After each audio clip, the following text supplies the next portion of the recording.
ตอนนี้อยู่ที่ออฟฟิศพาสคูล่าตอนอยู่ที่ชั้น3เนาะอยู่ห้องประชุมชั้น3ตัวนี้เขาสิมาห้องสตูดิโอแต่วันนี้เขามีการถ่ายทอดสดนี่คณะอาจารย์เพิ่นสบายดีโอ้อลังการเนาะห้องสตูดิโอนะพูดนะเตรียมพร้อมทุกอย่างเนาะตัวนี้กำลังเตรียมพร้อมที่การคือเนาะกำลังเตรียมพร้อมท่านผู้น่ะจออึกกระทึกอยู่สุดยอดแห่งอลีนะไปเบิ่งบรรยากาศทุกท่านในการถ่ายทอดสดกำลังเตรียมพร้อมให้แอร์เย็นจักหน่อยว่าซั่นยังบ่ทันได้มาตั้งอันนั้นเครื่องเสียงขึ้นมันมือใหญ่ไปมือเข้าดาวมันบ่ทันได้เสียบบ่ทันยังตั้งขึ้นซั่นจักหน่อย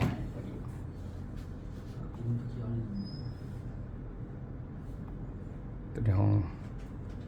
สตูดิโอกำลังลิงก์เลยท่านห้องสตูดิโอพาสโกล่าซอยเด้อผู้ใหญ่เด้อซอยเด้อเต็มที่เส้นลงดันอันนั้นต้องปิดประตูให้ฟังเอาอันนั้นขันเอาอันนั้นเอาขาวๆน่ะเอาไปขันไว้หาบ่เห็นอันนึงต้องเป็นรถบ่เห็นเลยนี่เป็นห้องสตูดิโอโทรมาหาเพิ่นเนาะเพิ่นก็ถือว่ามีประสบความสำเร็จหลายอย่างว่าซะเนาะหลายอย่างแล้วก็สิเพิ่นเราให้ฟังเนาะอีกนี่ไตรมาส 3-4 บ่สิเนาะว่าเป็นผู้ใดเอาคนเข้ามาเรียนได้จักคนแล้วก็สามารถเฮ็ดองค์กรเฮาเติบโตสำหรับที่แผนเพิ่นในปี25เนาะในทางอาจารย์สำหรับข้าพเจ้าเนาะคือในไตรมาสที่ว่าส่วนท้ายปีของปี2025จริงๆเฮาก็ได้คือได้เสนอตัวเบื้องต้นนั่นก็คือสิ่งที่เฮาเฮ็ดดำเนินงานกับทีมงานต่างๆก็คือมันเกินเป้าเฮาจากที่ว่านึงมันเหลือทุกคนที่เขามาเฮ็ดการสื่อการขายเนาะแต่ว่ามันก็1บริษัทเฮานี่เกิดมายังในปี2025นี่คือว่ามันก็ยังเป็นอาจจะเป็นหลายคนก็เดี๋ยวมองว่าเป็นบริษัทน้องใหม่อยู่นึงเพราะว่าบางคนก็ยังเบิ่งอยู่เดียวว่าสินค้าสิดีบ่สินค้าสิตอบโจทย์บ่เนาะสำหรับคนที่เป็นผู้นำบุกเบิกนำกันนั่นก็คือมันบ่มีคำว่าง่ายหรอกเนาะแต่ว่ามันเป็นส่วนบุกเบิกเข้ามามันเป็นปีเกินว่ายิ่งเฮาเฮ็ดเกี่ยวกับบริษัทปุ๋ยจังซี่แน่นอนว่าคือท่านอาจารย์สันติเพิ่นก็บอกแล้วว่าฤดูกาลเดียวเนาะปีละเทื่อว่าซั่นความคิดของเฮามันเป็นลักษณะสัตว์แม่นเนาะความคิดของเฮาหรือว่าความคิดของหลายคนหลายคนที่เขามาคนที่เป็นเศร้าสวนบอหรือว่าเป็นสมาชิกหรือว่าเป็นผู้นำเองก็เบิ่งอยู่แต่ว่าได้ยาไม่ได้ในการเห็นคนมันต้องใส่ไม่ได้อย่างน้อยต้องพกเดือนหรือปีนึงคนมันจังสิตัดสินใจมันบ่คือว่าเป็นสินค้าอื่นเนาะแต่ยังว่าเป็นอาหารเสริมเนี่ยความสวยความงามใส่ไปปรับอาทิตย์1เดือน1เห็นผลก็ถ่ายได้แต่ว่าถ้าเป็นปุ๋ยนี่ใส่ปีนี้เห็นบ่ถ้ามาเห็นผลมันก็เห็นความแตกต่างเดือน1 2เดือนเห็นผลแต่ว่าเรื่องความชัดเจนมันขวบปีนะอาจารย์มันขวบปีนะมันจังสีเดิมแบบนี้ยิ่งมันการยิ่งตัวนี้ให้ทุกท่านเข้าใจเรื่องนี้เนาะเพราะว่า1บริษัทเฮาปีทำบิดเข้ามามีเพิ่นเสือ2แบบปีที่2เนี่ยคนเดิมเห็นความแตกต่างเลยปีที่3ที่4โดยเฉพาะพาสโกล่าเฮานี่เปิดมาได้3ปีเนาะ3ปี4ปีแสดงว่ามันแม่นแหละตอบโจทย์แหละบัดนี้ก็เรื่องในการเฮ็ดการสื่อการขายแต่ก็เรื่องเขาเรียกว่าลูกค้าของเฮานี่90%กว่านี่มีแต่ลูกค้าเก่ากลับมาใส่เนาะซื้อมาใส่กลับมาซื้อใส่ซ้ำซะนะช่วงแรกมันก็ยังท้าทายแต่ผมคิดอยู่เนาะแม่ท้าทายแต่ผมคิดบัดนี้สำหรับสิ่งที่ข้าพเจ้าพาทีมงานนี่คือพาเขาเบิ่งตัวจริงลงเวียกตัวจริงลงพื้นฐานตัวจริงมันก็เริ่มเกิดมามีผู้นำเริ่มเกิดมีหัวหน้ากลุ่มหัวหน้าหน่วยแล้วก็มีกลุ่มของวิชาการที่ว่าปี2026นี่เขาก็เลือกสิวางแผนกันแล้วก็มอบเรื่องวิชาการต่างๆให้เพราะว่าทางบริษัทพาสโกมันจะมีเป็นสื่อขายกินกำไรเอาตามปกติในว่าสิมาเฮ็ดเวียกเป็นวิชาการต่างๆจะมีเงินวิชาการให้มีเงินค่าบริหารให้มีเงินน้ำมันรถมีเงินนู่นนั่นนี่ให้หลายแนวน่ะเป็นเกี่ยวกับของแต่ละทางที่เขามารวมอยู่ในระบบของทางบริษัทที่ว่ามันมีการเรื่องที่เฮากับพาเขาเฮ็ดก่อนเนาะตอนนี้ที่ว่าทีมงานเขามาเนี่ยเขามีความมั่นใจเกี่ยวว่าอย่าง100%แล้ว ที่ว่าเขาเห็นมาเพราะเขาสังเกตเท่าเลยกันบอกเรื่องมันหลายทีมหลายคนก็สิเป็นด้วยกันแหละว่ายังบ่ทันแน่ใจหรือว่าแน่ใจอยู่แต่ยังบ่ทันเต็มร้อยต่อมาว่าสิมาเฮ็ดเป็นอาชีพหลักบ่หรือว่าสิมาเฮ็ดเป็นเสริมเนาะแต่ว่ามันก็เป็นกับเงินไขของแต่ละทานเพียงแต่ว่าทานไหนมาเรียนรู้ศึกษาแล้วก็เบิ่งตามระบบเฮานึงมีผลตอบรับตามที่แต่ละคนเฮ็ดทานเฮ็ดได้ 10% ก็ผลตอบรับ 10% แต่ทานเฮ็ดร้อยก็ 100%แต่ว่าตามนั้นมา แสดงว่าที่ผ่านมาอาจารย์ก็เอากลุ่มที่เคยแบบว่าซื้อที่ใส่เนาะเขาไม่ได้เนาะอาจารย์เนาะ คุณสิใส่ วันนี้ในการขับเคลื่อนของทานนั้นเอามาแบบไหนมาแบบนึงพาไปเที่ยวคอนบอหรือว่ามาเขามาใส่ชิ้นขาดเลยครับเอามาเฮียนโดดหรือจังไดจังหวะที่มีวิชาการเกิดขึ้นของที่อาจารย์ตอนที่สอง มันขึ้นกับเงินไขกับจังหวะที่พามาถือส่วงเที่ยวกับพาก็ไปเที่ยวส่วงที่ว่าท่านมีเที่ยวเนาะมันก็เฮาก็ไปเดือนละเทื่อ2เทื่อนี่แต่มันส่วงเฮาก็ว่าเนี่ยเพราะเฮาสิบ่ได้ถามว่าต้องถามเพิ่นไปเที่ยวก่อนแล้วจังเอามาขอระบบเป็นกับเงินไขของเขาพร้อมตอนนั้นก็ส่งเสริมเขาตอนนั้น เจ้า ส่งเสริมหรือว่าซอยเรือของทีมงานเขาตอนนั้นว่าอย่างหน้าที่ของทางบริษัทพาสโกโดยเฉพาะจะเป็นข่าวว่าเจ้าเขามีหน้าที่ในการส่งเสริมทาแห้งเขาเป็นแบบใดเขาก็ส่งเสริมเขาเป็นอย่างนั้นเนาะเป็นก็ว่าเขาสีนี่เงินไขคือใด คันนี้กับคันเขาไปกับ 1 2 3เลย1 2 3โพสจะเขาหรือเปล่าเอาไปเลยเอาไปเลยโอเค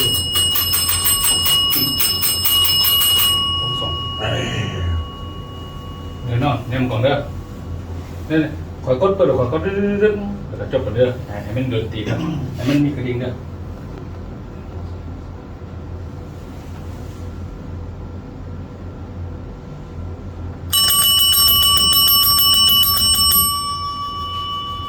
เจ้าสบายดีเนาะมื้อนี้ก็ถือว่าพบกับรายการพาสโกลาวเหมือนเดิมเนาะซึ่งเฮาก็สิมีหลากหลายรายการมาสาธิตเฮาก็มาร่วมกันเลยเนาะซึ่งดำเนินการก็คือกบจเหมือนเดิมเนาะกบจเพชรเวียงเจริญพันธ์ในนามคณะของบริษัทก็คือทางบริษัทเนาะที่ในองค์กรในการขับเคลื่อนระบบต่างๆในบริษัทพาสโกลาวเนาะซึ่งว่ามื้อนี้เฮาก็มีแขก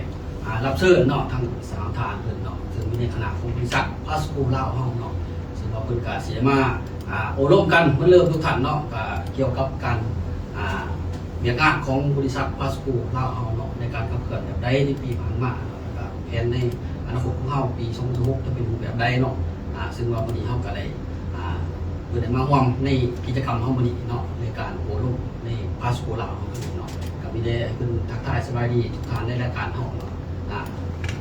สวัสดีอาจารย์เนาะ ครับสบายดีครับเจ้าชื่อโอเกี่ยวกับเจริญเนาะคณะห้องครูอำนวยการฝ่ายการตลาดอยู่ในคณะขับเคลื่อนระบบ31พี่ของบริษัทพัชโกลาวเนาะ ครับสวัสดีผมอยากซื้อสันติภาพอดก็คือเป็นที่ปรึกษาธุรกิจในการตลาดของบริษัทผัดโกลาวอยู่ในคณะของวิชาการบริษัท สบายดีข้าพเจ้าซื้อสันติสุขพิมพ์ซอนเนาะเป็นผู้อำนวยการฝ่ายการตลาดของบริษัทพาสโกลาว เจ้าเนาะก็ถือว่ามื้อนี้ก็เป็นโอกาสดีเนาะที่ทางบริษัทของเฮาก็คือพาสโกลาวเนาะซึ่งข้าพเจ้าดำเนินการเช่นเก่าเช่นเคยเนาะก็สิมาอบรมกันในรูปแบบขององค์กรว่าแม่นเนาะหรือว่าในรูปแบบของนักธุรกิจของพาสโกลาวเฮาเนาะว่าจะเป็นในลักษณะใดเนาะเฮาก็ติดตามชมกันเนาะว่าสมาชิกหรือว่าผู้นำเฮาเนาะอยู่ในของเขตหมู่บ้านเนาะหรือว่าอยู่ในบริษัทต่างๆเนาะเขาเห็นรายการของเฮาก็สามารถกดไลค์กดแชร์ในรายการเนาะนี่คือกฎเกณฑ์ของพาสโกเฮาเนาะทีมงานเราเห็นแล้วก็เขามากดไลค์กดแชร์ได้ตามปกติเนาะสำหรับวันนี้ก็คือว่าเราขอเฮาเนาะวันนี้ก็มีอยู่2ข้อหลักๆเนาะที่เฮาจะมาอบรมกันเนาะอบรมกันเนาะว่าจะเป็นแนวใดจังไดเนาะต่างๆที่เป็นกิจกรรมของเฮามื้อนี้เนาะในรูปแบบของพาสโกลาวเนาะซึ่งหัวข้อทวิตก็คือเกี่ยวกับที่ไปที่มาเนาะของบริษัทเฮาแล้วก็การวางแผนผ่านมาเนาะก็คือภาคสรุปแหละเนาะคณะนำของเฮาเนาะว่ามีการขับเคลื่อนแบบใดในระบบในองค์กรของเฮานี่ที่ผมเองเนาะแล้วก็อยากให้เฮา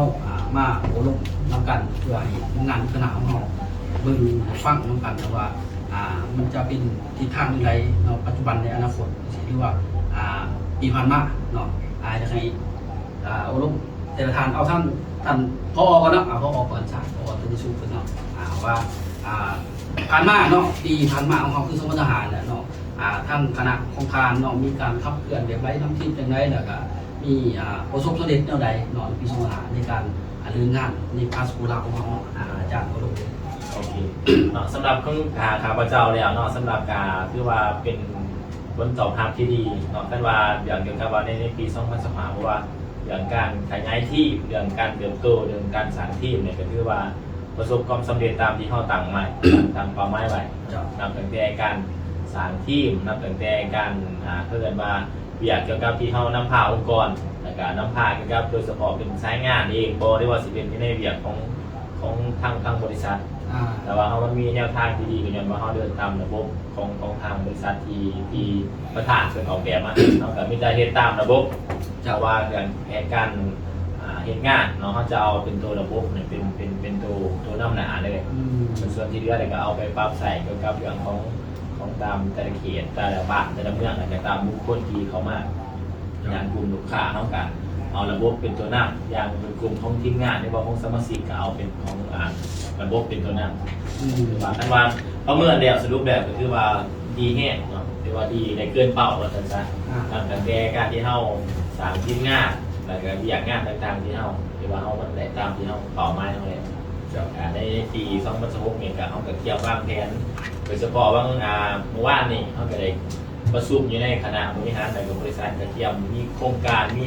บิ๊กโปรเจกต์หรือว่ามีโปรเจกต์ใหญ่รอดหาได้อยู่แต่ว่าเห็น2 ทางในสิ่งที่หลายๆคนบนต้นหูแต่ว่าเรื่องระบบเขาก็คือว่ามันชัดเจนมันตอบโจทย์เนี่ยก็คือมันแม่นแล้วนอนในยุคปัจจุบันเนี่ย ก็คือที่ท่านอาจารย์บอกมาเนาะก็คือร่วมในลำหนึ่งก็คือลำทีมีลำพิเพศต่างๆเนี่ยได้มาหนึ่งที่ท่านอาจารย์ขับเคลื่อนเนาะใน2025เนี่ยจะเป็นได้มาหนึ่งครับได้มาที่4ในการขับเคลื่อนนะท่านอาจารย์ได้มีการวางแผนเหมือนกลุ่มอะไร2025 ส่วนตัวนี้ในปี2025ครับนะเขาแบบเดิมบ้างเพี้ยนเพราะว่ามันสวมในไตรมาสที่เย็นรวมกับทางระบบบริษัทเนี่ยคือว่ามาวันนับตั้งแต่เขาไปเขามาเขาฝึกอบรมเขาการสร้างทีมต่างๆ สถานที่ยกระดับต่างๆมันเยี่ยนของระบบเขาแล้วก็มีการนำหนาผ้าท่าเกี่ยวกับของสมาชิกเนี่ยเที่ยวเนาะเที่ยวเลยม่วนเลยซื่นเนาะคือว่ามันก็เป็นนิมิตไม้ที่ดีแห้งแล้วก็เกี่ยวกับระบบการที่เขาได้เฮ็ดตามโครงสร้างมีการเที่ยวทั้งภายในและก็ต่างประเทศเที่ยวไทยเที่ยวลาวเนี่ยสิเที่ยวอีสานเหนืออีสานใต้ยังต่างๆสีมันจะคือว่าเป็นการที่เข้าระบบที่เข้าเฮ็ดมากับบริษัทเนาะคือว่าในการขับเคลื่อนโครงการก็คือยิงใช้เรียกว่ากฎของบริษัทเนาะแม่สมัครที่1ผ้าสมาชิกเขาบ่รวมเป็นบ่เขาบ่รวมแต่ว่าคนสำเร็จก็คือในนักเรียนธรรมดาเลยในการทำงานแม่ก็ถือว่าหลายเติบเนาะถือว่าหลายว่าเฮาจากที่ว่าเกิดมาในการที่เฮาเฮ็ดผ่านมามันเฮาเปลี่ยนจากลูกค้าให้กลายมาเป็นเกิดว่าให้มาเป็นบุญส่วนไม่ว่าจะเป็นทีมงานมาเป็นลูกค้าเนาะให้มาเป็นนักเรียนมายกระดับฝึกอบรมเขาเพราะว่าเขาบ่เข้าใจเรื่องปุ๋ยเฮาก็มีหน้าที่ในการอธิบายให้เขาเข้าใจ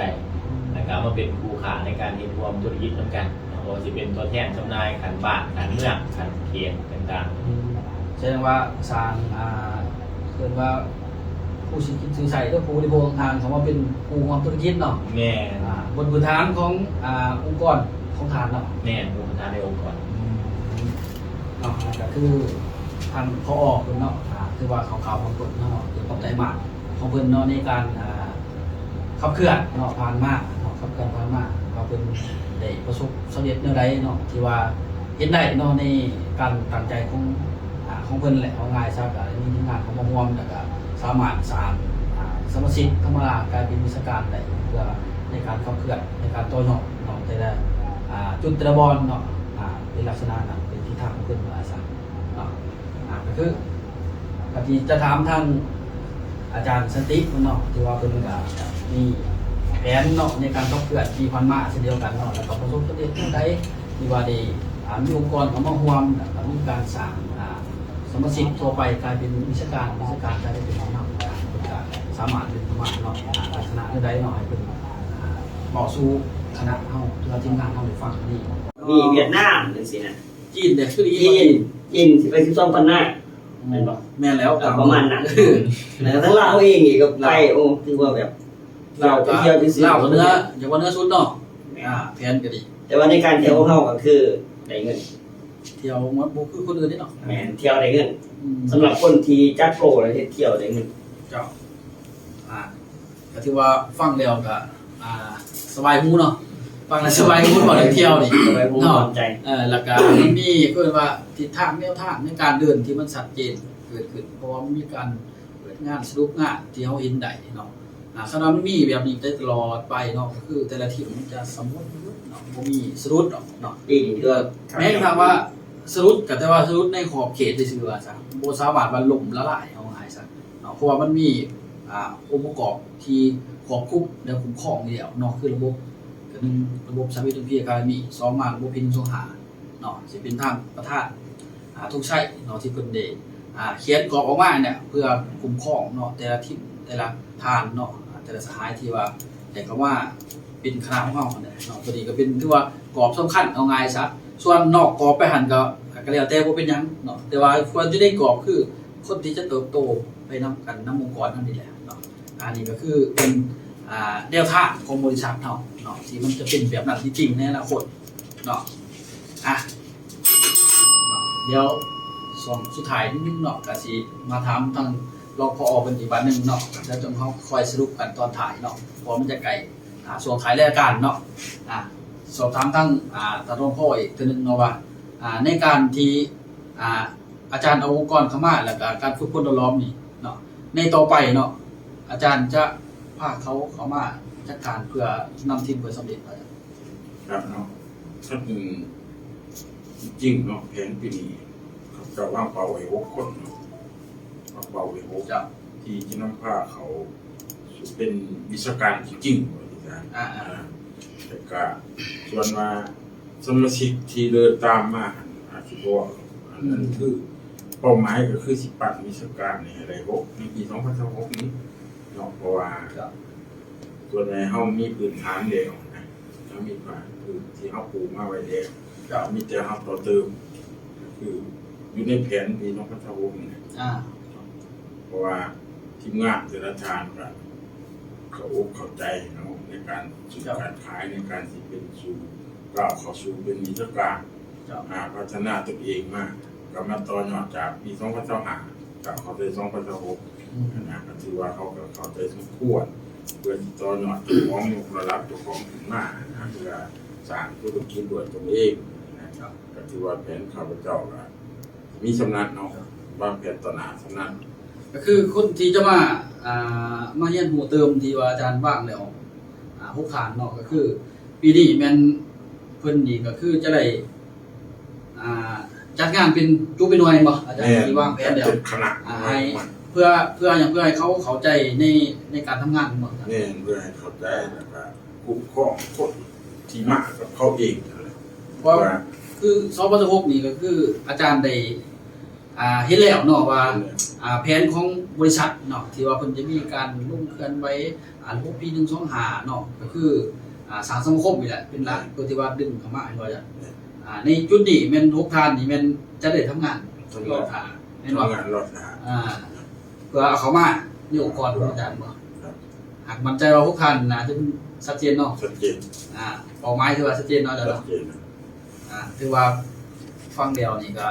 บ่ธรรมดาได้สันเนาะ6ฐานเนาะอาจารย์สตี3เนาะอันนี้6ก็แสดงว่าเจ้าเนาะทั้งผอเพิ่นอีกเนาะ3ฐานบ่ท่านผอเพิ่นอีกเนาะที่ว่าตั้งเป้าหมายปีนี้ประมาณ5ฐานเนาะเนี่ยคันเฮาได้องค์กรเนาะที่ว่ามีวิชาการเป็นหลักในตอนนี้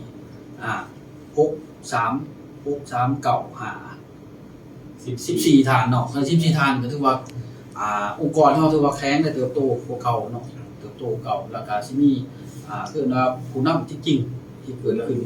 เนาะที่ว่าเป็นหลักแกนสารของบริษัทจริงๆนี่สิเฮ็ดให้องค์กรเฮานี่เติบโตไปนำกันนี่ถือว่าบ่ไกลเกินเอื้อมว่าแล้วเนาะย้อนหยังเพราะว่าเฮามีการเรียนรู้มีการฝึกฝนเนาะมีการเอาเข้ามา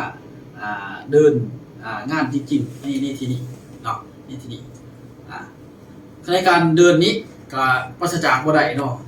เขามาปรับมันก็มีปรากฏการณ์เราโทษก็มีหลายอย่างเนาะทุกท่านเนาะแต่ว่าในการที่เขาจะมายืนในจุดใดเขาก็ได้มาฝึกฝนล้อมเนาะโดยการเขามาคอร์สเนาะเดี๋ยวให้ทางอาจารย์สติลูกอีกนิดนึงเนาะว่าคอร์สเนาะเขามีจะคอร์สเดียวว่านึงมาเป็นวิชาการเดียวเขามาเป็นผู้ขาสัญจำที่ว่าอยู่ในสายของเราก็นี้เนาะต้องมาไลฟ์บอกกับไลฟ์เกือบประมาณ20ตัว30 คน วิชาการไหนที่เป็นวิชาการเวลาไปออกอะบ่ทันหลายตอนคนที่เขามีหัวในระบบบริษัทที่เป็นกรรมการมาเยี่ยมผลที่ว่าหลายเติบเลยแล้วเป็นวิชาการโดยรักที่สวัสดิ์บอกจำไม่ได้ไปที่ผู้ต้องอยู่เขาแล้วนี่แหละไปสื่อสารไปส่งต่อได้ว่าก็ถือว่ามีประมาณ3-4 คนสำเร็จถือว่าสำเร็จได้แม่นสำหรับคนที่แบบว่ามาแบบโปรกาบอกหนาไปที่โปรกาบอกคนเนี่ยแต่ผมว่าปืนเป็นเจ้าไม่เราได้ก็ลงเฮ็ดการตลาดได้โดยตรงนี่ถือว่าหลายแล้วเขาสารเขาเสียเดียวว่าซะผมก็แสดงว่า3 คนเนาะปีนึง3 คนที่เป็นรักแดนแกนชันแต่ถือว่าวิชาการเกิดจากเขาเองสร้างถือว่าเป็นภาคภูมิใจแบบนึงเนาะแล้วเขาก็เฮ็ดสามารถเขาบอกว่า1 2 3 4 5 6 7นี่เขาสามารถเฮ็ดนำได้ซ้ำนี่ก็แสดงว่ามันก็สำเร็จแล้วอาจารย์เนาะแต่ที่สำคัญเขาสามารถเฮ็ดเวียกทุกอย่างนิติกรรมไปลงเวียกกับหน่วยงานเรื่องหลักก็สิเขาสามารถไปได้ลงเปิดตลาดนี่นะเฮ็ดได้เบิดเลยก็ถือว่าเป็นจุดสำคัญที่เขาสามารถพัฒนาคนได้ง่ายโดยระบบของบริษัทเลยเพราะว่ามาถ้าเปรียบเทียบเขาเคยเฮ็ดผ่านมามีบาดแผลเนาะในการที่จะดึงคนมาเฮ็ดแบบเป็นหุบการจริงๆมันบ่ค่อยมีส่วนหลายมีแต่มาเพื่อเป็นเพียงผู้ขายซื่อแล้วก็จบไปแต่ว่าเอาผู้ขายหลายบ่หลายแฮะรอถ้าซื้อปุ๋ยไปเกินเดียวก็หลายเป็นแบบว่าโจ๊ะๆแล้วเนาะพี่เนาะขายแบบกำไรเองเอากำไรเองหลายแฮงโดยที่บ่ของบริษัทแต่ว่าสิมาเป็นในโครงสร้างวิชาการแต่ยังยากว่าซะเนาะแต่ว่าการนำใส่เฮ็ดธุรกิจนี่ถือว่ามีสายงานอย่างหลายของอาจารย์เนาะแต่ว่าทั้งเขาเองก็มีแผนปี2026ที่1ในคณะผู้ค้าทั้งหลายนี่เขามาสู่ระบบแบบต่อเนื่องในการพัฒนาเพื่อเฮ็ดให้เขาได้พัฒนาจากการเป็นผู้ค้ามาเป็นครูของธุรกิจการแท้จริงแล้วพัฒนาเป็นวิชาการต่อไปเพราะว่าเป้าหมายของเขาเองเนาะบ่ได้มีเพียงแต่ไปอุปสรรคอาจจะมีการสร้างเขตบ่ขมวลบ่ทางต่อไปตัวนี้แสดงว่าสิมีต่อยอดอีกต่อไปเนาะแต่บนฐานโครงสร้างที่เฮาได้ฟ้าเขาว่าฝึกฝนล้อมมาแหละเอาโครงสร้างนี้ไปcopyใส่เนาะเพราะว่าเป็นหยังจึงเฮ็ดแบบนั้นเนาะเพราะว่าขั้นตอนเรื่องแพร่รายได้ของเฮานี่ก็ให้บิดนั่นแหละ2ระบบโดยเป็นรถกับเป็นน้ำมันไฟฟ้าอันนี้แม่นเนาะแม่นในที่นี้เฮาประเทศเองเฮาก็มีรายได้เยอะเอาต้องสร้างคนมีเฮ็ดเขาเฮ็ดเองเขามีรายได้แล้วเดี๋ยวเฮาสิมีรายได้อีก2ทางโดยที่บ่ต้องเฮ็ดเองเจ้าก็ถือว่ามีแนวทางที่ดีนะในอาสโกลาวเนาะซึ่งว่าการนำของเฮาก็คือว่าแต่ละทางก็มีวิสัยทัศน์ในการขับเคลื่อนเนาะแล้วก็เขาถามว่าประสบความสำเร็จบ่เนาะที่ทางบรรดาทานที่เพิ่นได้ดำเนินเนาะธุรกิจรวมหรือว่าในองค์กรนั่นแหละก็ถือว่าถ้าเทียบที่ผ่านมาเนาะกับบริษัทที่เคยเฮ็ดผ่านมาเอาง่ายซะแต่ทานก็มีแผนเนาะมีการขับเคลื่อนเนาะมีการวางแผนที่ชัดเจนกับบริษัทโดยตรงเนาะแล้วก็ภาคการจัดการปฏิบัติเนาะแต่ละไตรมาสนั่นแหละเนาะแล้วก็มีการสรุปประจำเดือนสรุปไตรมาสนำกันแล้วก็มีการวางแผนขับเคลื่อนหลายว่าซะเนาะหลายครั้งหลายคราวก็เพื่อให้องค์กรเนาะของทางคณะเฮาเองเนาะหรือว่าคณะของบริษัทเฮาเนาะเพื่อเติบโตร่วมกันก็เห็นได้เนาะความสำเร็จในปี2025เนาะก็ถือว่าเฮาก็สมเสยเอาง่ายซะถ้าเทียบใส่ว่าองค์กรอื่นเขาที่เฮาได้เห็นในโซเชียลบ่ในพื้นที่เนาะถือว่ามันได้เจอกันอยู่แล้วว่าซะเนาะแต่ว่ามาเทียบใส่อาสโกลาวเฮาก็การนำเฮาถือว่าเข้มแข็งเนาะเข้มแข็งพอสมควรเนาะบ่ถึงขั้นว่าเก่งเลิศเลิศเนาะแต่ว่าถ้าเทียบกับองค์กรอื่นๆที่เฮาเคยเห็นแม่นถือเฮาเข้มแข็งสมควรเนาะบ่ว่าสิเป็นคณะนำขั้นสูงเนาะแล้วก็บรรดาสมาชิกของเฮาที่มักมีการเรียนรู้เนาะเขาก็มีความเข้าใจเกี่ยวกับโครงสร้างของบริษัทเนาะก็พากันไต่เต้าเนาะไต่เต้าปี2025แล้วก็ประสบความสำเร็จหลายสมควรเนาะถ้าเทียบใช้อื่นมาซะอันนี้ก็เป็นแนวทางเนาะของบริษัทเพื่อจะให้เป็นแนวนั้นแต่ว่ามันก็ได้ประสบความสำเร็จจริงๆเนาะในการเที่ยวแล้วอาจารย์เนาะว่าในการเที่ยวในการมาศึกษาเมียนเนาะอาจารย์เนาะก็มีแต่ละทีมนะแต่ละทีมแต่ละ ทานเพิ่นในการสร้างองค์กรของเพิ่นเข้ามาเนาะว่าทีมของท่านผอเนาะคณะของเฮาที่ปรึกษาเนาะหรือว่าท่านผอเพิ่นเนาะก็ได้สร้างองค์กรของเพิ่นเข้ามาเนาะแล้วก็มามีการเรียนรู้เนาะพัฒนาเกิดขึ้นเนาะเพื่อให้องค์กรเพิ่นเติบโตเนาะองค์กรเพิ่นเติบโตแล้วก็องค์กรของบริษัทเติบโตเนาะแล้วเห็นได้ว่าสองปัญหามันก็เป็นรูปแบบจริงๆเนาะมันคอยไต่เต่าเข้ามาจากการสร้างโครงสร้างของบริษัทเนาะจากการเอาลูกค้าธรรมดามาเป็นผู้ร่วมธุรกิจจากผู้ร่วมธุรกิจมาเป็นวิชาการจริงๆเนาะแล้วก็ปั้นผู้คนรอบจนกลายเป็นวิชาการเกิดขึ้นบ่ว่าจะเป็นของที่เองหรือบ่ว่าจะเป็นของบริษัทเนาะอันนี้เฮาก็สรุปได้เนาะสองปัญหาที่ว่าคณะของเฮาก็มีความเข้มแข็งในการสร้างองค์กรเนาะสร้างองค์กรแล้วก็สร้างทีมอันนี้ถือว่าเป็นที่ชมเชยแล้วว่าแม่นเนาะบัดนี้เนาะก็คือเฮาสิเว้าเรื่องแพ้เดียวว่า1มาเป็นวิชาการเดียว2มาเป็นลูกค้าชั้นจำที่ว่าอยู่ในสายของเฮาตอนนี้เนาะต้องมาไลฟ์บอกกับไลฟ์เกือบประมาณ20หรือ30 คนวิชาการไหนที่เป็นวิชาการเวลาไปออกบ่ทันหลายตอนคนที่เขามีหัวในระบบบริษัทที่เป็นกรรมการมาเนี่ยผลที่ว่าหลายเติบเลยแล้วเป็นวิชาการโดยรักตีสวัสดิ์บอกจำไม่ได้ไปที่ว่าผู้ต้องอยู่ของเฮาแล้วนี่แหละไปสื่อสารไปส่งต่อได้ว่าแม่นก็ถือว่ามีประมาณ3-4 คนสำเร็จถือว่าสำเร็จได้แม่นสำหรับคนที่แบบว่ามาแบบบ่กล้าเว้าหน้าเวทีบ่กล้าเว้ากับคนเนี่ยแต่ผมว่าปุ๊บเจ้าไม่เว้าได้ก็ลงเฮ็ดการตลาดได้โดยตรงนี่ถือว่าหลายแล้วเฮาสร้างเขาเลยเรียกว่าซะผมก็แสดงว่า3คนเนาะปีนึง3คนที่เป็นหลักแดนแก่นชานแท้ถือว่าวิชาการเกิดจากเฮาเองสร้างถือว่าเป็นภาคภูมิใจแบบนึงเนาะแล้วเขาก็เฮ็ดสามารถเฮาเว้าว่า1 3 4 5 6 7นี่เขาสามารถเฮ็ดนำได้ซำนี้ก็แสดงว่ามันก็สำเร็จแล้วอาจารย์เนาะแต่ที่สำคัญเขาสามารถเฮ็ดเวียกทุกอย่างกิจกรรมไปลงเวียกกับหน่วยงานเรื่องหลักสิเขาสามารถไปได้เนาะลงเปิดตลาดนี่นะเฮ็ดได้เบิดเลยก็ถือว่าเป็นตัวสำคัญที่เขาสามารถพัฒนาคนได้ง่ายโดยระบบของบริษัทนี่แหละเพราะว่าถ้าเปรียบเทียบเขาเคยเฮ็ดผ่านมามีบาดแผลเนาะในการที่จะดึงคนมาเฮ็ดแบบเรื่องของการจริงๆมันบ่ค่อยมีส่วนหลายมีแต่มาเพื่อเป็นเพียงผู้ขายซื่อแล้วก็จบไปแต่ว่าเอาผู้ขายได้บ่หลายแฮะรอถ้าซื้อปุ๋ยไปเดี๋ยวก็หลายเป็นแบบว่าโจ๊ะๆแล้วเนาะพี่เนาะขายแบบกำไรเองเอากำไรเองหลายแฮงโดยที่บ่ของบริษัทแต่ว่าสิมาเป็นในโครงสร้างวิชาการแท้ยังยากว่าซะเนาะแต่ว่าการนำใส่เฮ็ดธุรกิจนี่ถือว่ามีสายงานหลายของอาจารย์เนาะแต่ว่าทั้งเขาเองก็มีแผนปี2026ที่1ในคณะพ่อค้าทั้งหลายนี่เขามาสู่ระบบ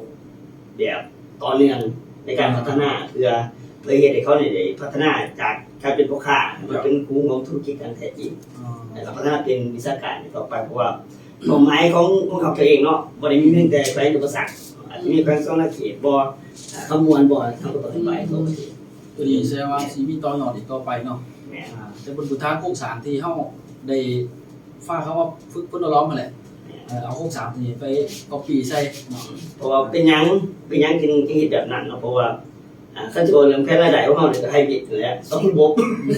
เราเป็นรถกับน้ำมันไฟฟ้าอันนี้แม่นเนาะแม่นในที่นี้เฮาประเทศเองเฮาก็มีรายได้อยู่แล้วเอาต้องสร้างคนมีเฮ็ดเขาเฮ็ดเองเขามีรายได้แล้วตัวเฮาสิมีรายได้อีก2ทางโดยที่บ่ต้องเฮ็ดเองเจ้าก็ถือว่ามีแนวทางที่ดีในอาสโกลาวเนาะซึ่งว่าการนำของเฮาก็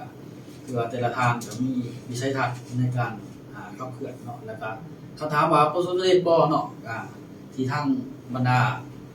ทานที่เพิ่นได้ดำเนินเนาะธุรกิจรวมหรือว่าในองค์กรนั่นก็คือว่าถ้าเทียบที่ผ่านมาเนาะกับบริษัทที่เคยเฮ็ดผ่านมาเอาง่ายซะแต่ทานก็มีแผนเนาะมีการขับเคลื่อนเนาะมีการวางแผนที่ชัดเจนกับบริษัทโดยตรงเนาะแล้วก็ผ่านการจัดการปฏิบัติเนาะแต่ละไตรมาสนั่นแหละเนาะแล้วก็มีการสรุปประจำเดือนสรุปไตรมาสนำกันแล้วก็มีการวางแผนขับเคลื่อนหลายว่าซะเนาะหลายครั้งหลายคราวก็เพื่อให้องค์กรเนาะของทางคณะเองเนาะหรือว่าคณะของบริษัทเฮาเนาะเพื่อเติบโตร่วมกันก็เห็นได้เนาะความสำเร็จเนาะปี2025เนาะก็ถือว่าเฮาก็สมเชยเอาง่ายซะถ้าเทียบใส่ว่าองค์กรอื่นเขาที่เฮาได้เห็นในโซเชียลบ่ในพื้นที่เนาะถือว่ามันได้เจอกันอยู่แล้วว่าซะเนาะแต่ว่ามาเทียบใส่อาสกูลาวเฮาก็ การนำเขาถือว่าเข้มแข็งเนาะเข้มแข็งพอสมควรเนาะบ่ถึงขั้นว่าเก่งเลิศเลอเนาะแต่ว่าถ้าเทียบกับองค์กรอื่นๆที่เฮาเคยเห็นแม่นถือเฮาเข้มแข็งสมควรเนาะบ่เป็นสิเป็นคณะนำขั้นสูงเนาะแล้วก็บรรดาสมาชิกของเฮาที่มักมีการเรียนรู้เนาะเขาก็มีความเข้าใจเกี่ยวกับโครงสร้างของบริษัทเนาะก็พากันไต่เต้าเนาะไต่เต้าปี2005แล้วก็ประสบความสำเร็จหลายสมควรเนาะถ้าเทียบใส่อื่นๆมาซะอันนี้ก็เป็นแนวทางเนาะของบริษัทเพื่อจะให้เป็นแนวนั้นแต่ว่ามันก็ได้ประสบความสำเร็จจริงๆเนาะในการเที่ยวเนาะอาจารย์เนาะว่าในการเที่ยวในการมาศึกษาเรียนเนาะอาจารย์เนาะก็มีแต่ละทีมนะแต่ละทีมแต่ละทานเพิ่นในการสร้างองค์กรของเพิ่นเข้ามาเนาะว่าทีมของท่านผอเนาะคณะของเฮาที่ปรึกษาเนาะหรือว่าท่านรองผอเพิ่นเนาะก็ได้สร้างองค์กรของเพิ่นเข้ามาเนาะแล้วก็มามีการเรียนรู้เนาะพัฒนาเกิดขึ้นเนาะเพื่อใ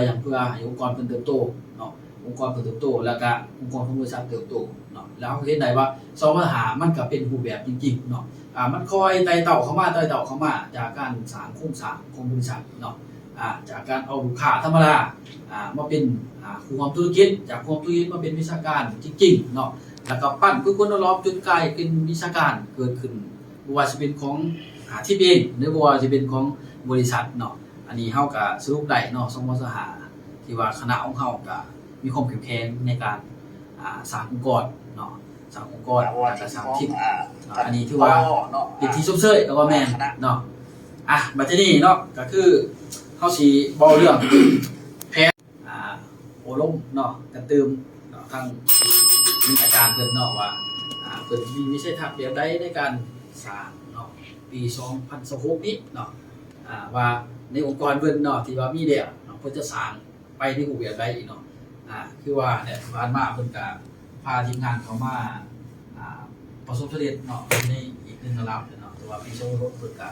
มันอาจจะมีเป้าหมายที่ยิ่งใหญ่อลังการนั่นแหละเนาะสร้างขึ้นว่าเขามีในเป้าหมายให้มันบรรลุเป้าเนาะเชิญท่านอาจารย์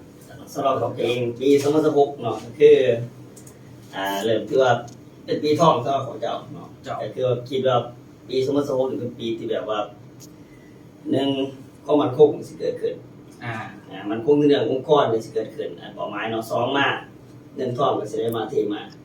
แน่นอนในวิชาการมีแม่ยอดขายก็ต้องดีแน่นอนปีนี้เดี๋ยวปีนี้ปีรวยอาจารย์แสดงว่าปีรวยเลยปีพยากรณ์มาแล้วบ่แม่นพยากรณ์เลยเองเลยไปทำสวนใหม่บ่บอกซื้อเลยที่มันได้บอกซื้อบ่ได้เนาะก็คือหลักๆแบบเนาะก็คือไปเดือนที่1ตัวนี้เนาะก็คือเป้าหมายในตอนนี้ก็คือซ่อมแซมในคณะวิชาการที่เฮาพัฒนามาแล้วถือว่ามีแล้วว่าแม่นเพราะว่าลุงเริ่มเปิดตลาดแล้วมันก็บ่ซักบ่ต่างๆสินะแล้วก็หลังจากกลับมาที่ท่องเที่ยวปุ๊บเนี่ยสิมีการประชุมกันแจ้งเลยมีการประชุมในคณะทีมงานที่มีทั้งเบิดที่เคยมาเรียนในบริษัททั้งเก่าทั้งใหม่ทั้งสิเป็นลูกค้าที่แบบว่าสนใจต่างๆเอามาประชุมกันก่อนเจ้าเพราะว่าวางแผนแล้วก็สิหมอเวียกเบิดบ้านแล้วก็ในการดึงนับในการจัดโปรท่องเที่ยวในคณะทีมตรงนี้มีผู้สมัครว่าสิไปท่องเที่ยวคำสนวดบ่เดี๋ยวสิอุดรจังซี่นะอีสานใต้บ่เบิ่งเป็นวาระคือกันเนาะมันเหมาะสมที่จะไปบ่ก็ดึงคนเขาเย็นหูตามความรู้ต่างๆเป้าหมายปีนี้เนาะจะสั่งนี่ก็คือวิชาการบ่สั่งหลายจะสั่งประมาณ3คนสูงสุดเอาอีก3เนาะ3คนที่เป็นแกนแท้ๆมาที่แบบว่ามาโดยตัวเปล่าคือยังเขาจะมามีหยังมาเดี๋ยวสิว่าเฮ็ดเองเอาแต่ว่าครับจะได้1,000บ่เท่าไหร่เบิ่งบ่มาแม่นคือเอา1,000ไม่เงินหูซ้อมมาแล้วก็สิสร้างในที่เอาคนมาเย็นหูจริงจังหาในที่ให้เขาในการเฮ็ดเวียกก็ไปถึงในอาจจะลงทุน15ต้นบ่30ต้นบ่ก็เรียนการันตีเนาะสร้างการตลาดมาแล้วก็ให้เข้าไปประกบกับในที่ในที่ลงทุนปุ๊บได้เขาได้ดังเลยที่บ่ต้องลงทุนจะจีบเลยก็หมายใส่เพิ่นว่าใส่ข้อมูลตัวเองเป็นตัวมีตัวลงทุนว่าง่ายครับก็คือสิสร้างวิชาการมา1คนเที่ยวบ่ต้องขอแต่ตั้งใจบ่ต้องมีหยังมากก็แล้วแต่เอาส่วนในที่ให้เขาจะให้เองนี่คือให้เองเขาลงทุนที่มาต้น30ต้นแล้วก็เกิดมาจับเสื้อมือเปล่านะเจ้าสิได้เลยบ่ภาษาก็คือว่าบ่ต้องรู้จังหยังบ่ต้องเฮ็ดหยังเลยก็ได้นะว่าซะนั้นผมคิดเดี๋ยวทางอาจารย์สิพาจัดการเองเขาเรียกว่าวิจัยมาตั้งใจไม่ยันหูศึกษาเดี๋ยวหาในที่ให้เนาะเพราะว่าเคยเฮ็ดมาพิสูจน์มาคนใช้ยิ่งได้บ่ติจ้ะ เอาสองผู้ชายก่อนผู้หญิงอันตรายสุด เอาใส่กันเนาะ เอาใส่ก่อน เราชัดเจนเพราะว่าอย่างพยังเราเดียว แม่น ผู้ชมเพิ่นมาฟังเนี่ยเพิ่นสมัครมาอยู่ได้เนาะ ยิงมาสมัคร เอาผู้ชายกันเนาะอาจารย์ เอา เนาะ ผู้ชายก่อนเพราะว่าพิสูจน์ว่าในปีเนี่ยจะสั่งวิชาการเนี่ยออกรถนี่1 คนที่แบบว่ามาด้วยตัวของเขาจะเอาสมมติโสดเลยตอนตอนนี้เป้าหมายที่สั่งนี่ อาจารย์ปั่นเดี๋ยวปีเดียวจริง มีอันที่สั่งนี่ให้ออกรถเลยภายในปีนี้จากที่แบบว่าทั้งกำไรทั้งได้ตรงนี้นั่นแหละเพราะว่าอันสั่งว่าเป็นโมเดลก่อนออกผู้2ผู้3เหมือนอีกเสียลักษณะเดียวกันเอาเมนูเข้าใจหาในขึ้นให้ตัวผมยังมาเอาไปยัง ว่าพวกสารเก่าอาจารย์เนาะที่ว่าเห็นไปแล้วสองมาตรฐานนี่มันเอาไงมันเวิร์กแล้วเอาไงครับ งานมันเวิร์ก สองมาตรฐานเป็นก๊อปมาพาสเดอร์ ไปเลย ก๊อปหรือพาสเดอร์ป่ะ ก็คือตั้งใจจริงๆมาอยู่แบบนี้เลยยินหูพัฒนาเจ้าหาลูกค้าให้หาในขึ้นให้ กินน้ำร้อนน้ำเนาะครบเลย กินน้ำนอนคนละห้อง คือว่าสารทีนี้องค์กรเพิ่นว่าซะเนาะสารองค์กรเพิ่นเนาะเพิ่นว่าเพิ่นเอามาอยู่ห้องพักเดียวกันเอาง่ายซะเนาะห้องพักเดียวกันสามารถฝึกโดยเพิ่นว่า มาฝึก โดยระบบของบริษัทแหละเอาง่ายซะเนาะแล้วก็ลูก ขั้นตอน ลูก เรื่อง จริง ต่างๆทุกอย่าง เนาะ เขาคนใจพร้อมนะเขาสิพัฒนาอีกจำเป็นตรงนี้หรอกหาลูกค้าได้เองหาได้ถึงตัวเองเขาไม่ได้ว่าจะสายชีวิตจริงหรือบ่แต่ถ้ามาได้โหลดได้เลยจ้ะ เนาะปัจจุบันเนาะอาจารย์ที่ต้นปีเนาะก็คือมีการต่อร่วมเนาะในรวมของคณะเป็นบ่ที่ทางประธานทุกชัยเนาะเพิ่นได้จัดกองประชุมเนาะภาคสรุปปีแล้วก็แม่นแล้วก็มีการวางแผนเมืองทิศทางในอนาคตจะเฮ็ดแนวใดในการเที่ยวบ่ในการร่วมเวียกบ่ต่างๆเนาะซึ่งว่าทางอาจารย์ได้ก็ได้รับเลือกมาเนาะว่าจะลงในรูปแบบใดเกี่ยวกับพวกสมาคมต่างๆบ่ลงพื้นที่เนี่ยที่ว่าบัดนี้อาจารย์ได้รับเรื่องราวมาแล้วมีแผนจะเดินแบบใดครับช่วงจะเพิ่นมาหรือว่า เนี่ยก็คือสเต็ปแรกนะครับตอนนี้หมอบให้ได้คณะบริหารที่เพิ่นเรียนจบไปแล้วในการต่อรองกับสิ่งต่างๆแล้วทานแต่ก่อนไปเอาเจ้าวิชาการในเพิ่นดูเวียดนามเพื่อหยังเพื่อหลังจากที่เขาไปกับประเทศไปใช้อื่นแล้วเขาก็สมัครที่ได้ในกลุ่มนั้นเขาจะบอกเวียดเลยนะจ๊ะว่าเขาสมัครเรียนเวียดได้อีกแหละแล้วก็หมอบเวียด เข้าไปสิลูกเวียกนี่แม้กระทั่งอาจารย์บ่ได้ไปกับอาจารย์เนาะ แม่น แต่ว่ามันจะมีจะเป็นวิชาการของอาจารย์ที่ว่าสร้างไว้บ่ ๆแม่น เป็นผู้จัดงานไปถ่าคือว่าร่วมงานไปถ่าแล้วก็ประธานเพิ่นลูกไปเวียก แม่น ลงไปคือว่าสอนเกี่ยวกับสมาคมแม่นบ่ แม่นครับ เป็นตัวคือว่าเป็นตัวดึงในการเอาเข้ามาองค์กรหน่อย เพราะว่าสวมทวีตเนี่ยประธานว่าจะลงไปเห็นเป็นแบบอย่างให้เห็น โมเดลเนาะโมเดล โมเดลวันนี้ที่นี่เนาะก็คือเขามีวิชาการหลายคนเยอะเลย เจ้า ที่แบบเมื่อเบิ่งอย่างเราเป็นสมาธิได้จังซี่นะสมาธิตั้งเขาไปได้หรือว่าเฮ็ดบ่ได้เดี๋ยวตัวเองคือเก่านะ เจ้า ตอนนี้เขามีความมั่นใจว่าเขาเฮ็ดได้แน่นอนก็เป็นการดีเพราะว่าเขาต้องไปสร้างวิชาการกลุ่มใหม่ในการที่เฮ็ดเป็นH2 Center บ่ต่างๆ เจ้า ก็ที่มันจะได้ประชุมในคณะในการหมอบเบียดต่างๆหลังจากที่จบจากไปเที่ยวพัทยามาแม่จะประชุมกันเรื่องนี้หมอบเบียดว่าเขาจะได้เดินสารพิมพ์ขยายแล้วก็ในที่น้องมันจะมีในการเห็นเขาเห็นโปรโมชั่นทุกเที่ยวต่างๆเนี่ยในคณะกลุ่มแล้วเขาก็พร้อมจะเห็นแล้วก็ เจ้า จัดโปรต่างๆเที่ยวต่างๆสมาคมมันก็เสียเลย แสดงว่าอาจารย์ได้ไปเอื้อนว่าผ้ากันมาโอรบได้รับหนึ่งเนาะ แม่น แต่ว่ายังบ่ท่านอาจารย์จะมีกองประชุมหนึ่งของคณะของอาจารย์อีกบ่ แม่น ที่จะให้เขามาต้องเข้าใจเติมเนาะเกี่ยวกับทิศทางสมมุติเป็นบ่ แม่นเริ่มต้นปี2016นี่หนึ่งเนาะเฮาหลังจากที่จบอันทำได้เพื่อนประชุมในการวางแผนแล้วทุก10 เดือนจะมีการสรุปเดือน เจ้า ที่ผ่านมานี่เฮ็ดได้เกิดขึ้นแน่มีองค์กรอื่นทุกคนในเงินตัวไหลมียอดขายเท่าไหร่แบบมัน โจจีมไปเลยว่า แม่น เจ้ามาอยู่หัวเดือนนึงแต่เฮ็ดเวียกบ่นี่ได้เงินบ่หรือว่าเขาบ่ได้เงินนี่คนได้บ่ ๆเพราะว่าเขาจะดึงคณะกรรมการเก่าๆมา เจ้าม ารวมกันใหม่มาวางแผนลงเบี้ยแล้วก็มองเบี้ยกับคณะวิชาการว่าเสียเบี้ยกับผู้ดีบอก ให้เลือกเองว่า แน่มันระเบียบชัดเจนมาเลย ให้เลือกเองว่าเจ้าสิเฮ็ดแบบไรเฮ็ดผู้เองบ่ ใครเพิ่มนี่สิได้ไปบ้างนี่มีการประชุมนี่สรุปว่า มี ที่ คั ผ่าน นมานี่มันเกิดได้ขึ้นแน่ที่จะเห็นกับเขา อืม มันต้องแบบนี้มันเป็นคนเองสิได้เงินองค์กรจะเติบโตอันนี้แผนสมสมนี่คือว่าเบี้ยรายกัน คือว่าแผนขอบเขตคือว่าตีกรอบไปเบิดเลยนี่อาจารย์เนาะ เจ้าแม่นเนาะ แต่ว่าก็เบื้องเดียวก็จะให้มัน เกิดเพิ่มอีกเนาะอีกจักทาน3แล้วอาจารย์เนาะ เอา3 ทาน ใช่หรือ3แล้วอาจารย์เนาะ เอา3 เพื่อห้องงับ